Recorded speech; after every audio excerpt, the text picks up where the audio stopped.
പുല്ല്. മോഹൻ തോമസുമാരുടെ ഉച്ഛിഷ്ടവും അമേദ്യവും കൂട്ടിക്കുഴച്ച് വാരി തിന്ന് ഏമ്പക്കവും വിട്ട് ആസനത്തിൽ വാലും ചുരുട്ടി വെച്ച് അവരുടെയൊക്കെ കാൽ ചുവട്ടിൽ കിടക്കുന്ന നിന്നെ പോലെയുള്ള പരമ ആ പേര് ചേരിൽ എനിക്കതൊരിക്കലും ആവാൻ സാധിക്കില്ല. I'm Bharat Chandran.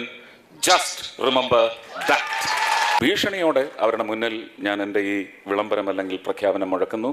I will live as Bharat Chandran too. ഇതിനൊന്നും അങ്ങേരെ കളിയാക്കേണ്ടതായിട്ടുള്ള യാതൊരു കാര്യമില്ല. അങ്ങേരെ കൊണ്ട് ചെയ്യാൻ പറ്റുന്ന കാര്യങ്ങൾ ഇതുപോലെ ഡയലോഗ് അടിക്കുക, കുറച്ച് കോമാളിത്തരങ്ങളൊക്കെ കാണിക്കുക. പണ്ട് ആ ഭീമൻ രഘു BJP ഉണ്ടായിരുന്ന സമയത്ത് അങ്ങേര് ചെയ്തിരുന്ന കാര്യങ്ങളാണ്. ഇപ്പോൾ ഭീമൻ രഘു പോയ സ്ഥിതിക്ക് അത് ചെയ്യാൻ തൽക്കാലം വേറെ ആരും ഇല്ല.